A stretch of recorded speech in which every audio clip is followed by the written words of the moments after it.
New research is changing everything we thought we knew about choline's impact on the cow and her calf, and top scientists have a lot to say about it. They are presenting new research that supports choline as a required nutrient to optimize milk production, choline as a required nutrient to support a healthy transition, choline as a required nutrient to improve calf health and growth, and choline as a required nutrient to increase colostrum quantity. This new research is solidifying choline's role as a required nutrient for essentially every cow, regardless of health status, milk production level, or body condition score. Learn more about the science that is changing the game and the choline source that is making it happen. Reassure precision-release choline from Balchem. Visit balchem.com/scientistsay to learn more.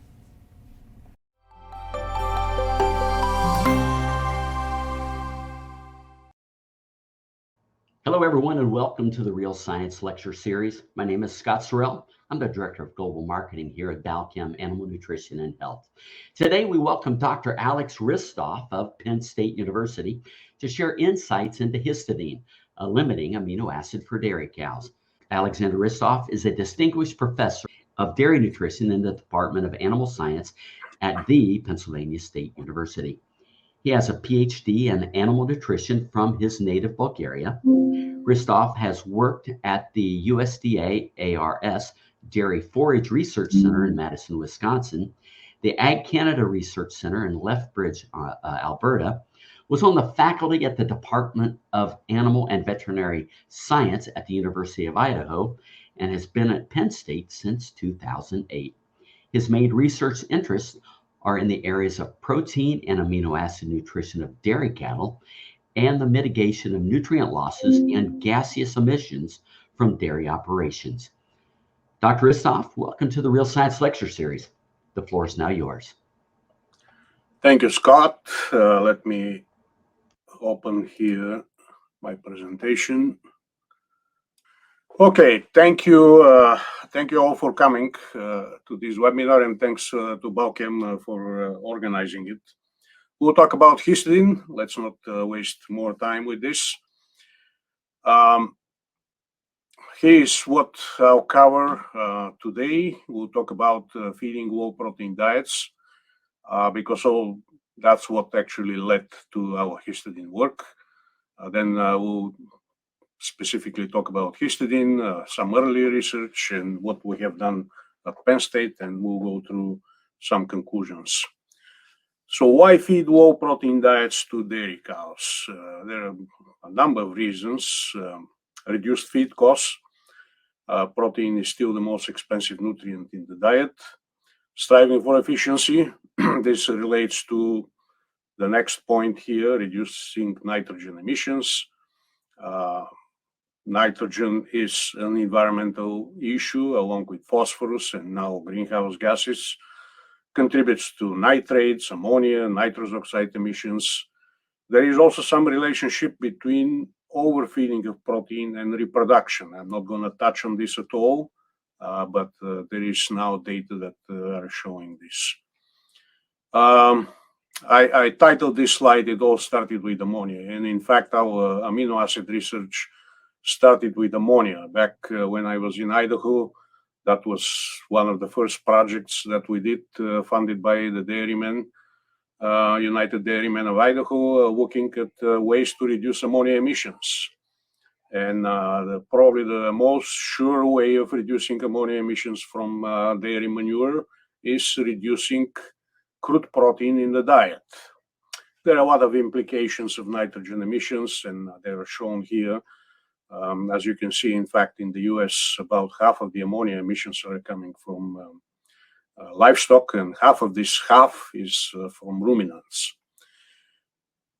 Our earlier work was focused on reducing ammonia emissions from manure, as I said. So these are just one of the many examples where you can decrease almost 50% in this case ammonia emissions from dairy manure by reducing crude protein in the diet, which reduces urinary nitrogen excretions.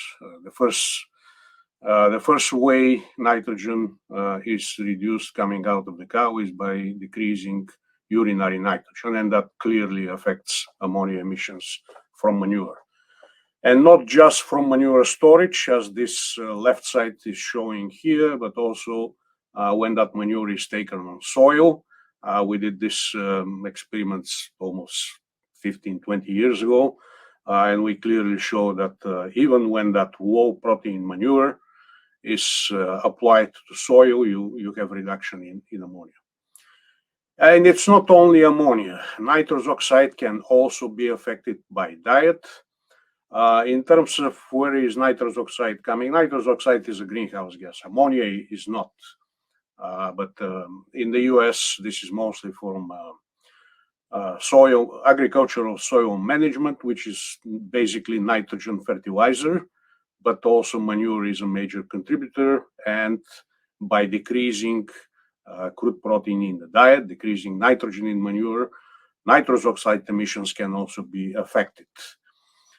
This requires a little longer time to show up. That's a study from Michael Kreuzer in Switzerland from some years ago now. Clearly shows that low protein diets, nitrous oxide emissions from this simulated system was dramatically reduced. Not a lot of difference between 15 and 17.5%. Nowadays, we have focused quite a bit on greenhouse gas emissions and methane, enteric methane from the rumen or methane from manure. And it turns out that we can also affect enteric methane emissions by decreasing protein in the diet and replacing it with starch. This is one example from one of my students where this was an amino acid study, but we also looked at methane emissions. And as you decrease crude protein in the diet from 16.7 to 15.4, and increasing starch, replacing crude protein, you clearly see methane reduction on both metrics as grams per day and grams per kilogram of dry matter intake. That's another study showing similar trends. Here we reduced crude protein by about 1% unit, but increased starch quite dramatically from 10 to 40%. And we saw a quadratic effect on energy-corrected milk. Milk fat was decreased, as you can expect, but overall energy-corrected milk production wasn't affected that much. In fact, it increased with the 30% starch diet and slightly decreased with the 40%. Of course, the focus was methane as well. And as you can see here on the right side, we decreased intensity of methane emissions linearly by increasing starch and decreasing protein. When you decrease crude protein too much, though, you will affect production definitely. This is one study from some years ago again, where we fed 16 versus 14% crude protein diet. In our system, 16% crude protein will meet metabolizable protein requirements of our cows, but 14% will be anywhere between 5, 7, maybe even up to 10% deficient in metabolism protein. And you can see through dry matter intake reduction or through deficiency of amino acids, you can see a reduction in milk yield here, 3 kilos in this particular case. Dry matter intake wasn't affected significantly. Or if you don't see that, you will probably see a difference in body weight and body weight change.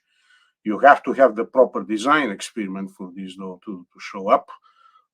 This is an example of this long-term continuous design study where we fed amino acids, we fed lysine, we have methionine, we also fed all three of these on low and high protein diets. And clearly, the cows that were on a metabolizable protein deficient diet that were not supplemented with amino acids, they have considerably lower body weight gain over the length of the experiment. So it's either body weight, it's either milk production through dry matter intake or by amino acid deficiencies. Low protein diets can have a detrimental effect on production. So where is histidine in this whole picture and why we started looking at it? A couple of things here about histidine itself. It's a unique amino acid or essential amino acid in animal nutrition for a number of reasons. Chemically, it's a unique amino acid. In terms of metabolism, it's with what is called a group 1 amino acids. It's extracted by the liver, significantly extracted by the liver. Post-liver supply, though, is approximately equal to the mammary uptake and output in milk. Methionine is also a group 1 amino acid. So based on this and their concentration in milk protein is approximately similar, the requirements for histidine should be similar to the requirements for methionine. But that doesn't seem to be the case. There is quite a variability out there in the literature on how much histidine is required. And there are a couple of reasons for that we'll talk a little more later on. First one is endogenous histidine reserves or depots, and then lower histidine than methionine in microbial protein. I will talk a little more about both of these. But first, here is an example of this liver metabolism of and supply, post-liver supply of histidine versus methionine from Hélène Lapierre. Hélène has done great work up in Canada on amino acid requirements, and including histidine. He has done a lot of good work on histidine as well.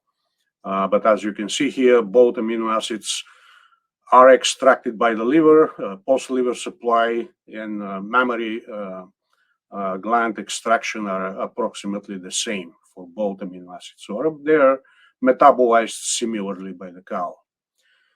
There is a lot of histidine work done over the years. This is a meta-analysis that I'll mention later on that we published a couple of years ago, looks like now.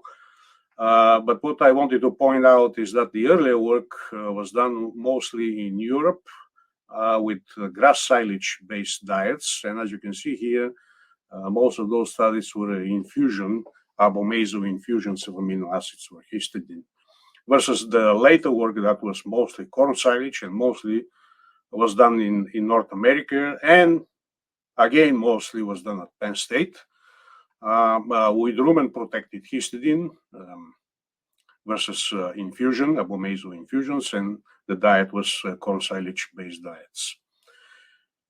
One of the earliest work that pointed to histidine as an interesting amino acid was actually a groundbreaking work by Arturi Virtanen in Finland. Don't know how much of you have heard the name or have seen this work. I certainly will strongly recommend that you read this paper back in Science in 1966. And the unique thing about this work was that he showed for the first time that dairy cows, so ruminants, can completely survive for a long period of time. That's a key here on non-protein nitrogen sources. And part of this work was that he labeled the amino acids in milk through labeling amino acids and microbial protein in the rumen. And here's an interesting comparison between a cow fed a normal protein nitrogen diet, and he ranked those amino acids depending on their presumed limitation for microbial synthesis and milk production. And as you can see here, methionine and histidine are very close in this kind of diet. But when they looked at cows on synthetic diet, this is no feed protein diet, clearly there is a distinction between methionine and histidine. Methionine was no more limiting or a bottleneck for microbial synthesis and milk protein synthesis. Histidine was still down there. So this is a synthetic feed diet, no feed RUP supplies amino acids. The only supply of amino acids to the mammary gland was through microbial protein. So that's interesting work that triggered some of the earlier work with histidine in Finland and UK that I will also mention later. What's histidine concentration in different various feeds? So I have a couple of examples here. By far, blood meal is the best, the highest concentration source of histidine among all feeds. I know There are probably listeners from outside of the U.S. and in many places, blood meal is not allowed to be fed to animals. In the U.S., that's the best source of histidine. I highlighted also soybean meal and rapeseed meal or canola meal in this particular data set. That's from Evonik, one of the amino acid companies out there, which seem to be similar. NASEM is the most recent dairy nutrition system here in the US.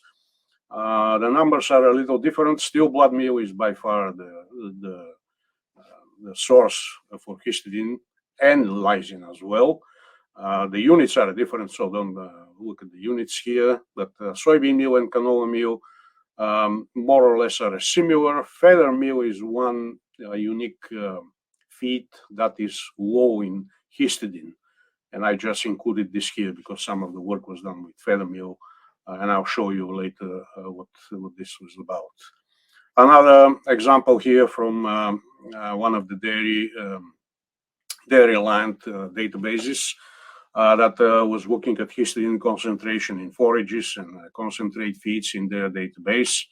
As you can see here on the left side, grass silage or grass and corn silage, there is a little more histidine in corn silage than in grass silage.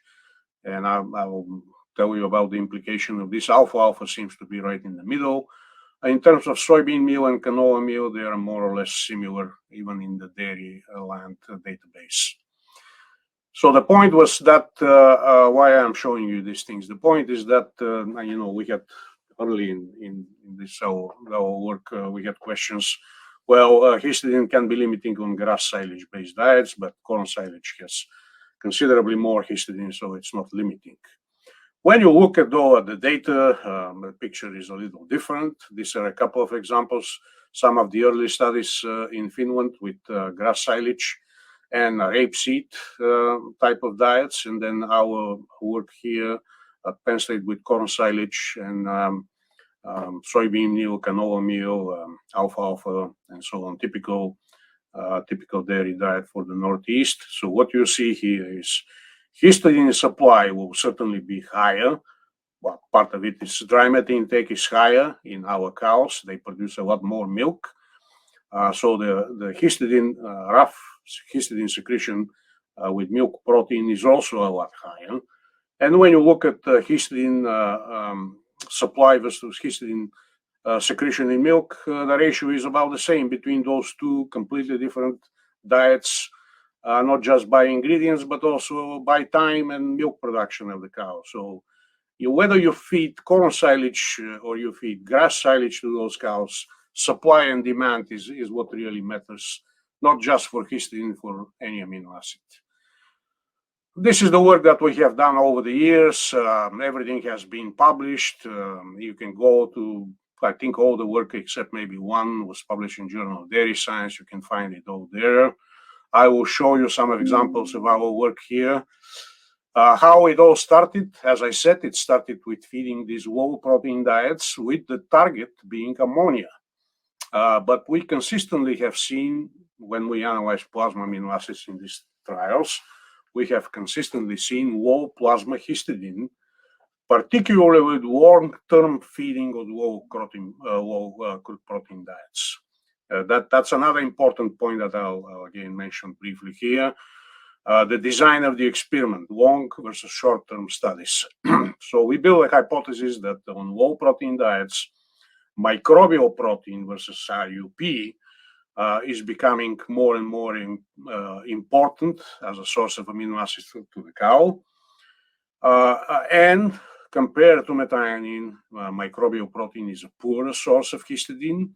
We have analyzed our data, we knew that at that time, and because of that, histidine becomes the first even limiting amino acid on those type of diets.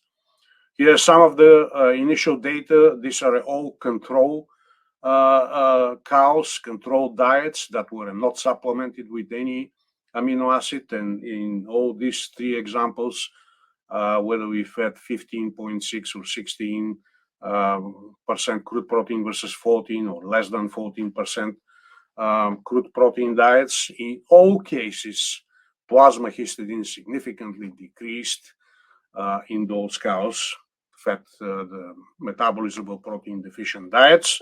And what is even more important is that there was no change whatsoever in plasma methionine in those experiments. Again, these were control cows that were not supplemented with any amino acids. Why was that, and where is all this leading? And why we have this kind of uncertainty with histidine at some point is because of those endogenous sources or histidine depots that I mentioned earlier. Hemoglobin, 2 dipeptides, carnosine, anserine, these are also very significant sources of histidine, unlike any other essential amino acid in the cow that will supplement histidine for a period of time. We actually, one of the studies that Fabio did, we estimated approximately what kind of amount of histidine those depots can supply. And it can be up to 70 weeks under histidine deficiency, particularly carnosine, not that much anserine, but hemoglobin and carnosine can supply up to 7 weeks histidine for the cow to maintain production and the physiology of these animals. Now, this is extreme because the way we calculate it, that, these depots have to be completely depleted, which can never happen. Why is design also important when we look at histidine requirements? Here is an example of this. I use this very often to demonstrate, the power of experimental design to show differences in different variables. So this is a study that were two studies that were done at the same time here at Penn State. One was a continuous design experiment, the other one was a changeover, Latin square, same diets, same cow genetics. One was a long-term study, the continuous design, the other one was a changeover, 3 to 4 weeks periods.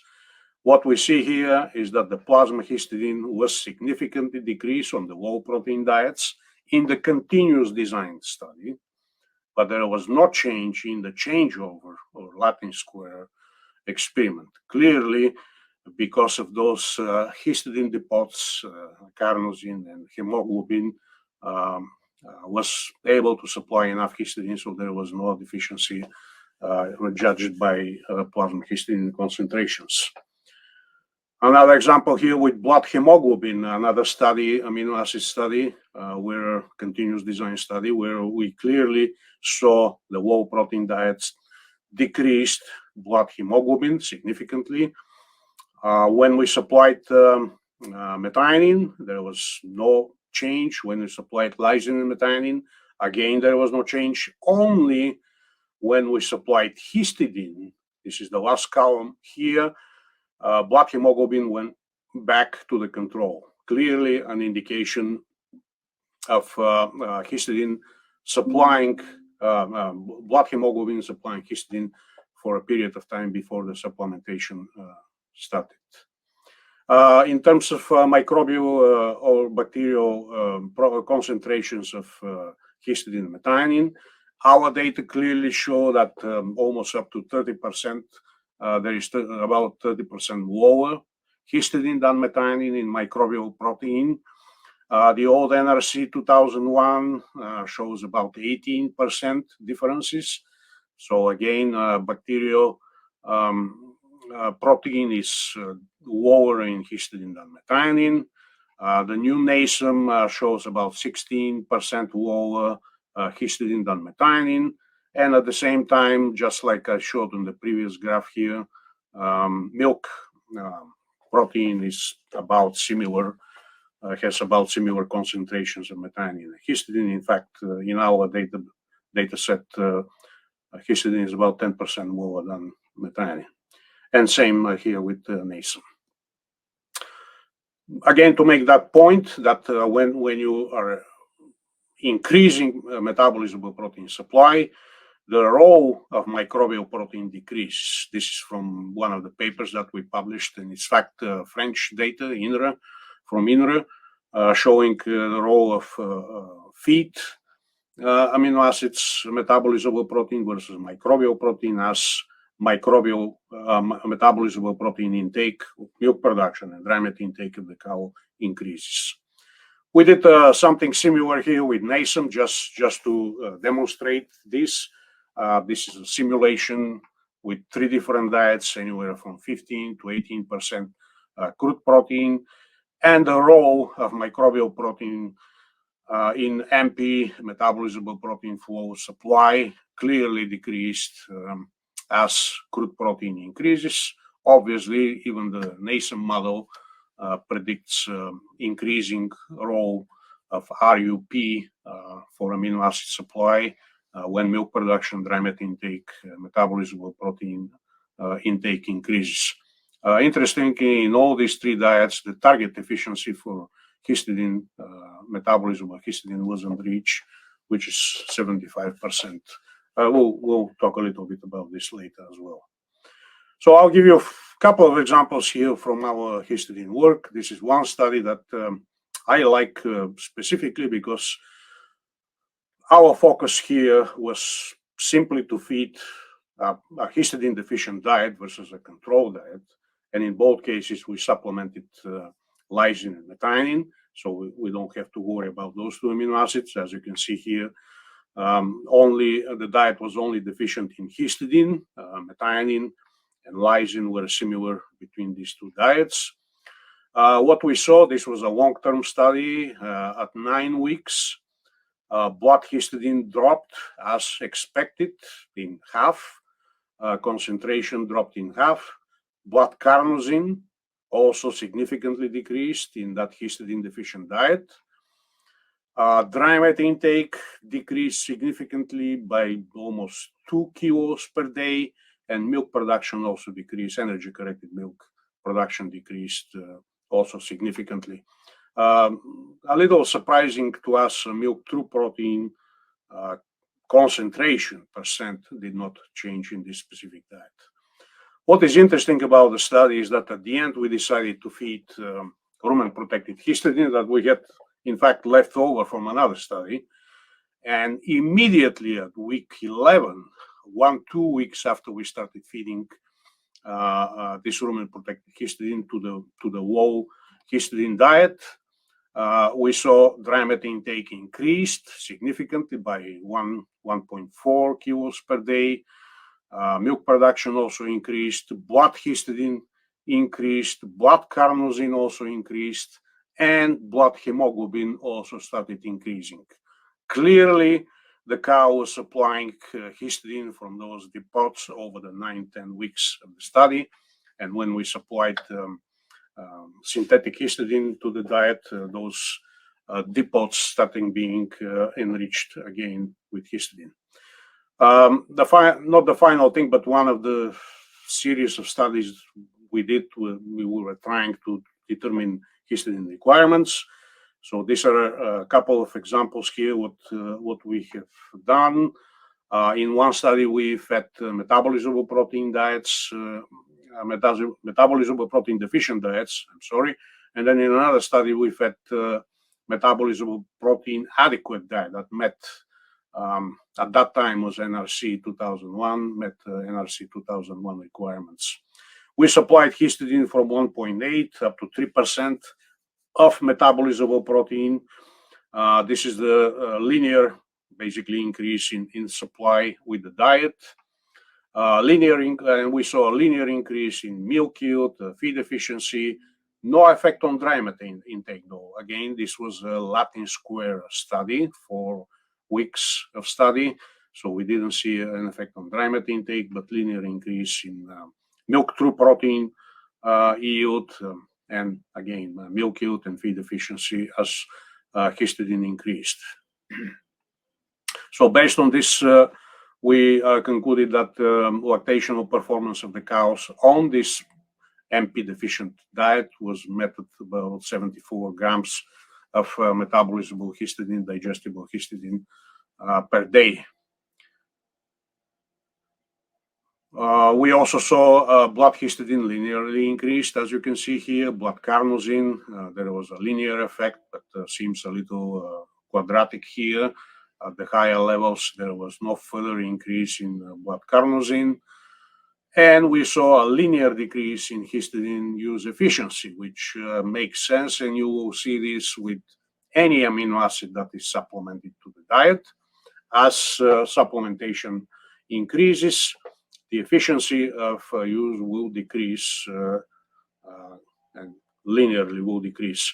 This is where the new NASEM efficiency stays at about 75%. And as you can see, only with the highest histidine supplementation diet, we reached that target efficiency, and actually we passed it by a little bit. But all these other diets were actually still deficient in histidine.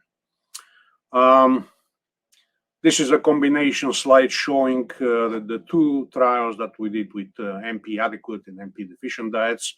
So in both cases, we saw an increase in energy corrected milk with histidine supplementation, linear in the deficient diet, MP deficient diet, and quadratic in the MP adequate diet. So the final thing I'm going to talk about is a meta-analysis that Susanna, this is the last student we had working on amino acid and histidine, did a couple of years ago. We tried to summarize all the literature that is out there with histidine. I showed you this one table earlier. As you can see, these are all the studies, some with from Europe, Finland, and the UK. And then those other studies here on the bottom of the table are mostly from the US, Penn State, and from Canada as well, although there are some other studies from other places as well. Corn silage, grass silage versus corn silage-based diets. And a lot of those earlier studies were infusion studies. This is a summary of the data that we have from that meta-analysis. There was a statistical increase in dry matter intake with histidine supplementation. Milk yield was also statistically increased. There was only a trend for energy-corrected milk. Milk true protein as percent increased significantly, and yield was also increased significantly. Only milk fat percent decreased. We really cannot explain this very conveniently or confidently. One explanation is the dilution effect of increased milk production. And because of that, the energy-corrected milk effect was also a trend. Some other data from this meta-analysis. This is the dry matter intake effect as digestible histidine supply increases. This is AD histidine labeled simply because this is adjusted histidine based on what Helena Lapierre told us with amino acid analysis. So this is adjusted digestible histidine supply in both cases.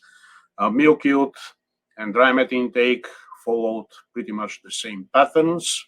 And we think that when we reach about 74 grams, 75 grams digestible histidine supply, there is no further effect in improving either dry matter intake or milk yield.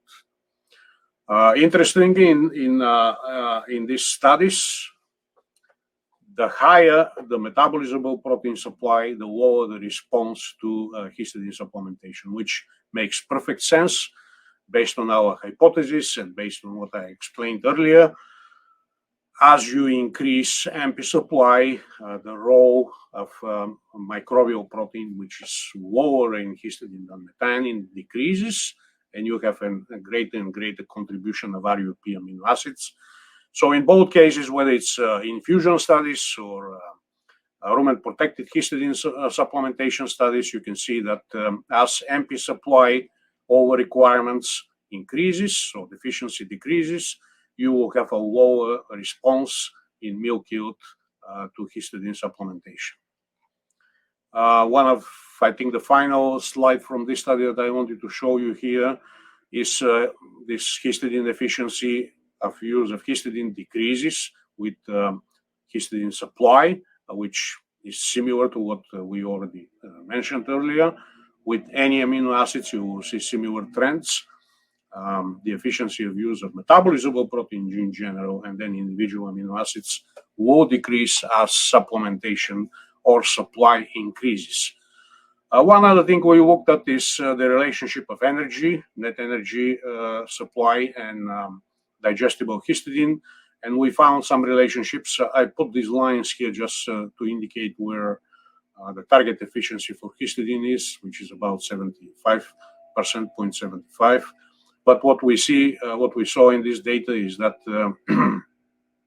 there seemed to be a line of separation where energy is deficient versus histidine supply in this particular data set. And when that ratio is below 1.6, histidine is limiting. We determined that.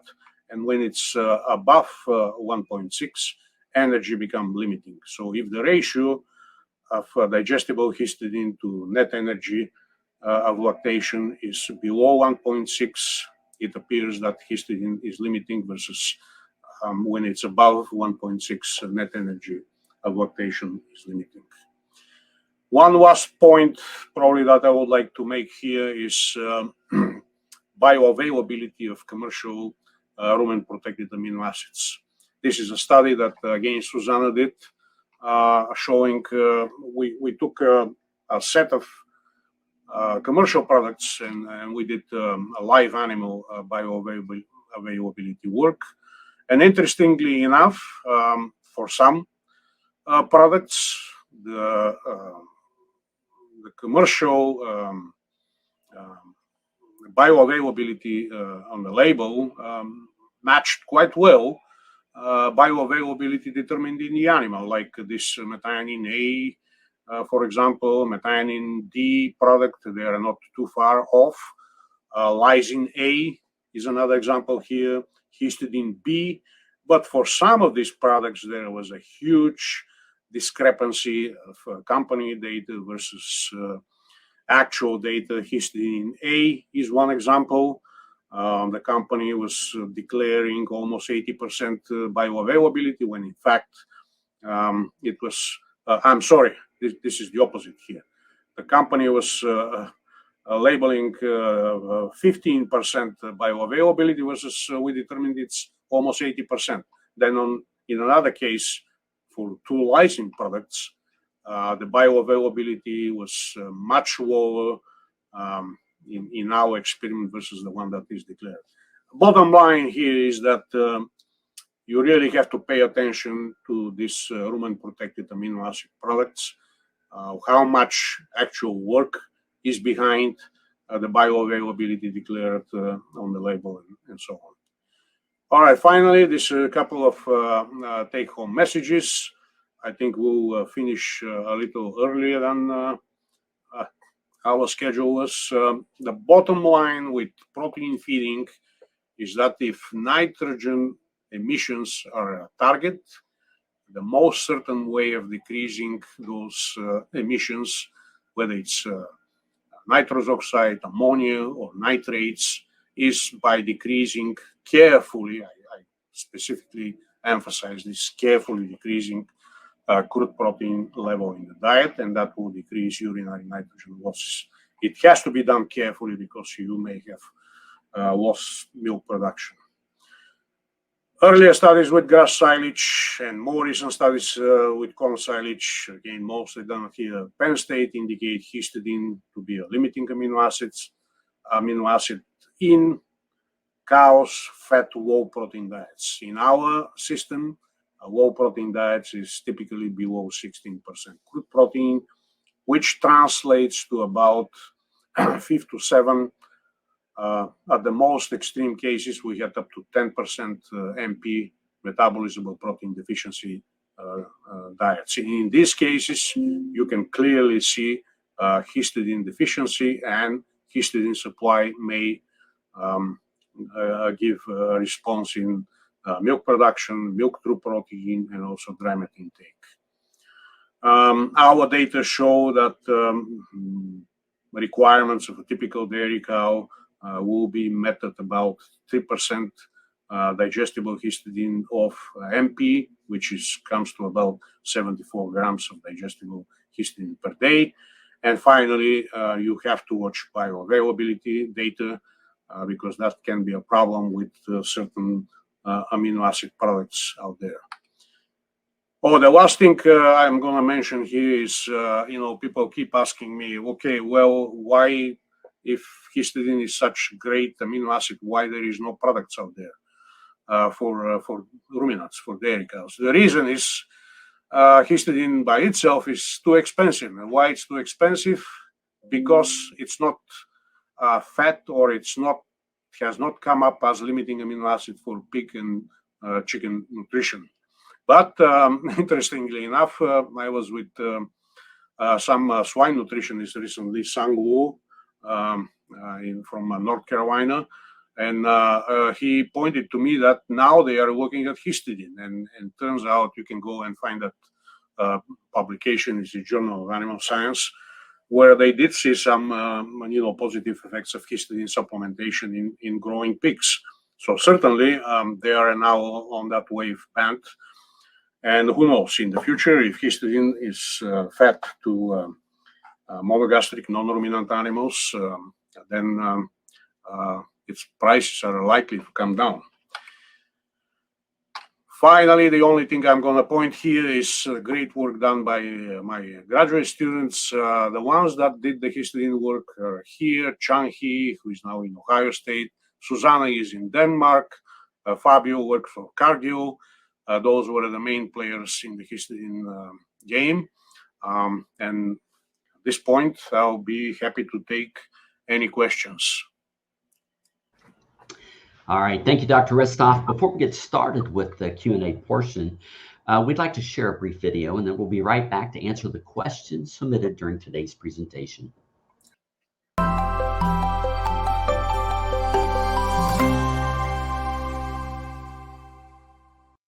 5 cents might not seem like much, but when it's 5 cents for every cow every day, then it really adds up. New AminoSure XM precision-release methionine provides the optimal combination of cost, feed stability, rumen stability, and intestinal release to deliver the best cost per unit of available methionine on the market today. Learn how at balchemanh.com/findyourx. All right, as a reminder, you can still submit questions through the Q&A tab at the top of your screen. Dr. Hristov, our first question, comes in from Muhammad. One of your slides shows that a low metabolizable diet resulted in a lower plasma histidine concentration in a continuous design compared to a carryover LSD design. My question is about the credibility of the LSD design. How reliable is it? Yeah. No, these crossover LSD design trials are perfectly fine for certain purposes. As one example, histidine is probably one of these cases where we should look at continuous design studies because of the reasons that I already talked, that the depots of histidine, dipeptides and hemoglobin, that will supply histidine for a period of time. Other than that, body weight is the other issue with those crossover design trials. We can't reliably determine body weight loss or body weight change or body weight gain because of the short-term design of these studies. But other than that, they are perfectly fine. It has to be done properly. You have to look at carryover effects. You have to have enough long adaptation periods. We say 14 days is enough. 14 days is not enough. You really have to have at least 21 days adaptation before you start taking any measurements. All right, thank you. Toward the end of your presentation, you talked about the differences in the bioavailability of different products. We've done a lot of bioavailability work here at Balchem, and we've also seen that there are variations in some of the methodologies used to determine bioavailability. So I've got a question that came in from Roberto that's asking, what are your thoughts on methodologies that should be used to assess histidine bioavailability? Yeah, good question. We did try to address this in a more recent study. Actually, we have one study that was just published in Journal of Dairy Science. So I will encourage you listeners to go and check it out. Again, Susanna was the lead author, but you can type my name and find that paper. We tend to think that the method we use, it's a very laborious method, and that's fecal collection and fecal analysis for amino acid. Is one of the good methods. There are isotope methods that we have not tried in our studies. Based on literature, they appear to be good methods for bioavailability. They're not easy either. The blood analysis, area under the curve type of methods are also acceptable. In many cases, you will get relative bioavailability, which is compared always to something else, and that's a good way to look at certain products. Now, when you start comparing products across studies, that may be very challenging because of the methodology that was used in those different studies. So I will stick to our fecal analysis, fecal excretion method as probably one of the most reliable methods out there. All right, thank you. Renan is asking, is it possible to meet histidine requirements without supplemental blood meal or heat-treated soybeans for high-producing cows? And he quantifies that as 40 kg plus per day. Yeah, good question. Without blood meal, depends on how much total protein you feed in the diet. As I said, typically in our corn silage, alfalfa, haylage, and soybean meal, canola meal type of diets, if you are feeding above 16.5%, 17% crude protein, total crude protein, you probably won't see histidine deficiency. When you get below 16% on this diet background, you will experience histidine deficiency. Depends on milk production and milk protein yield of the animal, but that's where you will likely see histidine deficiency. Without blood meal at that level, there isn't really any other feed that is clearly high in histidine.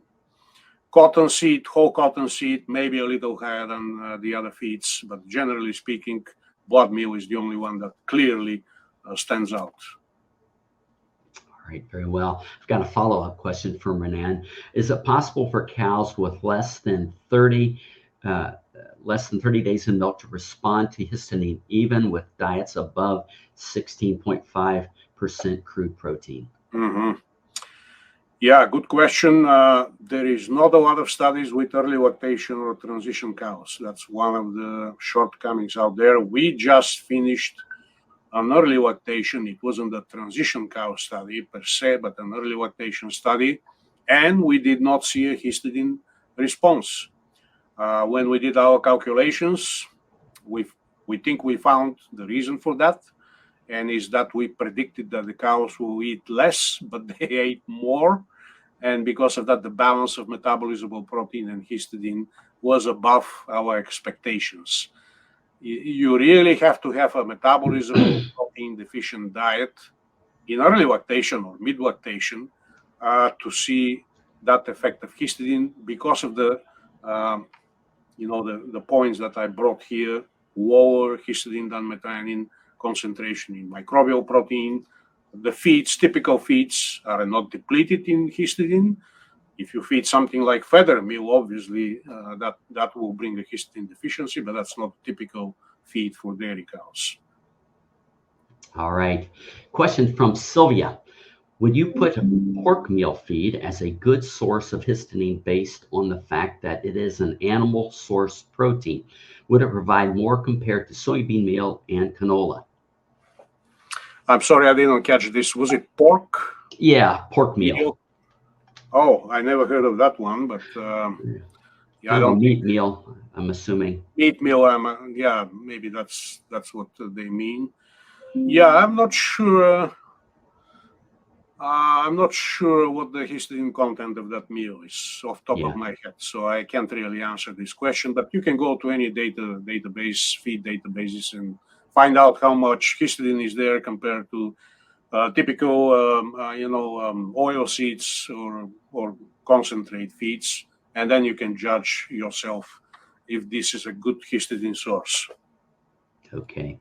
Got a question that come in from Sean. We tend to think that microbial protein is well linked to milk protein, amino acid content. Why is there such a difference with histidine? Good question. I don't know why. The microbes apparently don't synthesize it the same way as they synthesize methionine. It's simply much lower in all the databases that we have seen. In our own data, histidine is always lower in microbial protein. When I say microbial protein, this is all bacterial, typically protein. Protozoal protein may be a little different than bacterial protein, but in general, all microbial protein will be lower in histidine than methionine. And then from that point on, these amino acids are metabolized the same way, the same concentration in milk and so on. So that's where the discrepancy comes. Why so? I really don't have an answer. It's a microbial metabolism that is to blame. Yeah. All right. Laura would like to know, in the research presented, were diets balanced for lysine and methionine, and then histidine was added? Yes. I should have mentioned this in all our studies. In all our histidine studies, the diets were balanced for lysine and methionine with rumen-protected lysine and methionine. Yeah. All right. Frederick, patience, my friend, patience. Ryan is asking, is the impact on blood hemoglobin fairly specific to his deficiency? What metabolic or health impacts might occur due to the hemoglobin drop caused by limited histidine? Okay, yeah, that's a good question again. I clearly showed data that hemoglobin concentration, blood hemoglobin decreases. I don't think it's going to go to the levels where you will have a health risk for the animal. The animal will simply start producing less milk and less milk protein because of histidine deficiency at that point. We also have seen, muscle carnosine decreases in concentration. We estimated these numbers that I gave you here, how much for how long can be supplied by those sources, but this is just pure calculations. The animal itself will not go into these extremes just to produce milk protein and milk in general. It will cut off at some point before its health is affected. Okay. Question from Gideon. You mentioned histidine is expensive. How is the material produced, especially the feed grade, at lower cost? I know it's expensive. Off top of my head, I actually knew a number, but I don't know it. Was it $10 per kilo, something like that?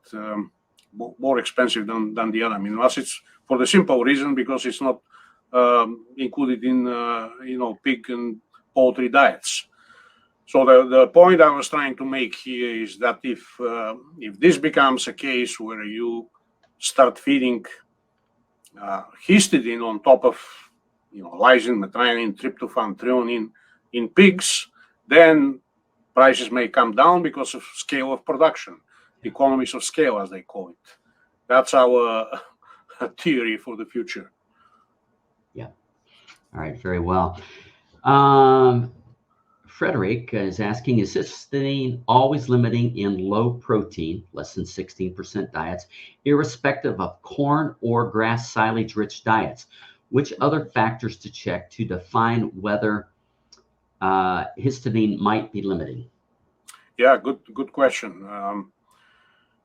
What I was trying to, the point I was trying to make here with these comparisons is it's not really the diet, although some feeds are clearly higher or lower in amino acids in general and histidine in particular, but it is the production level and the requirements for metabolizable protein in general and then individual amino acids. Higher milk production you have of these animals, and the diet is lower in amino acids and histidine, deficiency will increase, and then you will see a response in terms of production. Dry mat intake is another thing. I pointed out, but I would like to emphasize that in most cases, we do see an effect of histidine on dry mat intake. In fact, again, if you go to our earlier papers, we talked in length about this. There are data with lab animals that show histidine may have an effect through brain regulation on feed intake and dry mat intake. So we clearly think dry mat intake is part of the response to histidine. All right.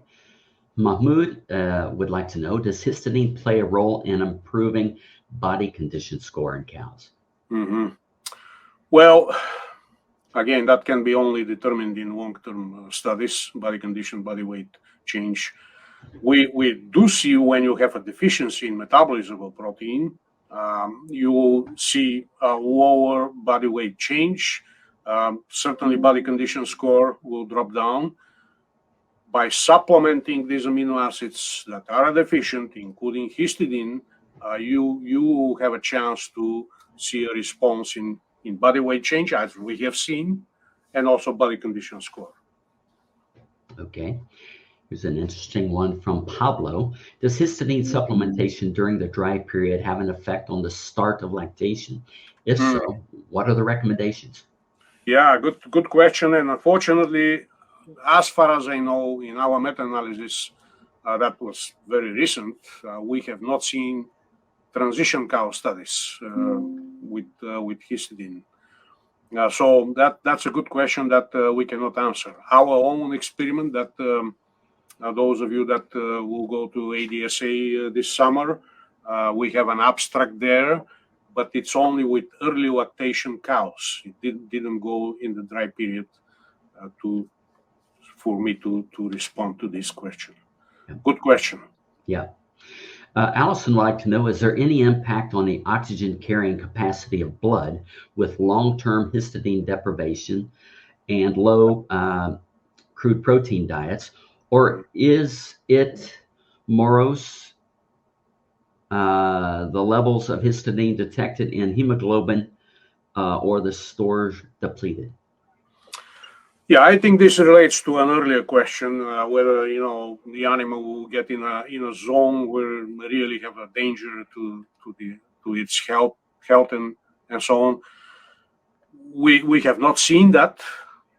Again, hemoglobin concentration will decrease, but not to the level where they will pose any danger to the animal. Now, if you clearly feed much lower protein levels, that won't be a histidine effect at the end of the day. It will be just a protein deficiency that is going to cause animal health problems. Okay. So we're nearing the top of the hour. So we got, I'll take time for one more question. This one is from Maria. She'd like to know, how long does it take to observe a production response when supplementing histidine above basal levels? Yeah. Well, we did see it in these Latin square design experiments, except we didn't see an effect on dry mat intake. And those were 4-week periods. So I think the minimum would be 4 weeks before you can start seeing an effect of histidine supplementation to production and dry mat intake. All right, very well. Well, thank you, Dr. Hristov, and thank you everyone for attending today's webinar. If you have additional questions, please submit them to anh.marketing@balchem.com. The Real Science Lecture Series continues with educational topics each month, including our next one on April 1st titled Beat the Heat or It'll Beat You, and that'll be with Dr. Jeff Dahl from the University of Florida. For details on future webinars and to register for upcoming events, Balchem's podcast series continues to offer a deeper dive into our webinar topics. Log on to your favorite podcast platform and search for Real Science Exchange or visit balchem.com/podcast. And if you want a really cool Real Science Exchange t-shirt, just subscribe to the Real Science Exchange. Send us a screenshot along with your shirt size and your address to anh.marketing@balchem.com. We'll get that off to you right away. And on behalf of Balchem and Dr. Hristov, thank you for joining us today.